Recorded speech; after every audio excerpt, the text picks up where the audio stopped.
U.S. automakers are not to bail them out. That's the question lawmakers are debating, and so are economists, taxpayers, and unionists. It's critically important that the Bush administration and Congress reach some agreement to take action to provide immediate assistance to the domestic auto companies. Both the Bush administration and congressional leaders agree that immediate assistance is needed and that the cost of not acting could be devastating. Letting the big three go bankrupt is a big risk. Peter Morici is one of the people arguing that it's the way to go, and he joins us now. So, Peter, tell us why you think Chapter 11 is a viable option for Detroit's big three. Well, as you know, I testified yesterday right alongside Ron Gettelfinger and the three CEOs. I was there as the man in opposition, and the reason for that is they could not present a viable business plan. They could not demonstrate they had brought their costs in line with their Japanese competitors operating right here in the United States, who operate on very thin margins. So it's clear that these people cannot make a profitable vehicle. If we give them $25 billion, that comes down to about $3,000 for 1 year's run. At the rate they're burning cash, with all their other responsibilities, debts, and what have you, they would be back to us within 6 months for more money. They were asked, would you be back? And they could not say no. With Chapter 11 reorganization, if they got debtor in possession financing from the very creditors that they have now, the factories would be worth a lot more than if they just shutter, which seems to be the inevitable outcome unless Congress wants to subsidize them forever. In that situation, there would really be the pressures necessary to come up with the business plan for the unions to make the concessions they need to make, to get the changes in management that we need, because there are problems in the way they develop vehicles, the way they position vehicles in the marketplace, and so forth. It's only within the context of bankruptcy reorganization that we're going to get the radical changes to the root that we need in this industry.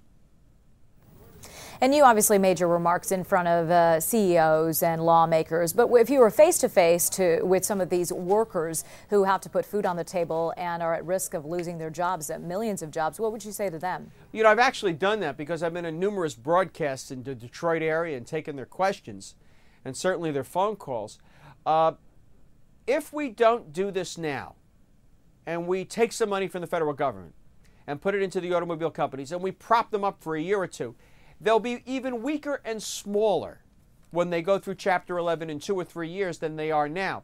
We are more likely to preserve more jobs at this point if we reorganize these companies than if we wait. My response is this process is inevitable, and the managements of the company and the union, by participating, by being compliant, are basically behaving irresponsibly. They're basically saying to the government, give us the money or we're going to shutter the companies, when in reality there is an alternative. Chapter 11 reorganization would be a mechanism for preserving the most jobs that are possible. There would be sacrifices from the workers, but there'll be far more sacrifices if we bail them out now, only to let them fail later. And there has been a number of factors that's caused these companies to deteriorate. Why haven't U.S. lawmakers emulated what Japan has done? Well, when you say what Japan has done, Japan has closed its market to foreign competition for many years, guaranteed the market to domestic manufacturers. We have had an open trade policy. What's happened to the automobile industry in many ways has happened to other industries as well. For example, right now we permit the Chinese to subsidize their products in other industries into the United States by virtue of having a grossly undervalued currency and dumping the yuan into foreign exchange markets to do that. The United States has been the beacon of free trade, and this whole episode may cause Americans to reinterpret that policy. You know, the biggest loser in all this may be China, because China wants to develop an automobile industry. It wants to send those products here, but yet it is pursuing highly mercantilist policies.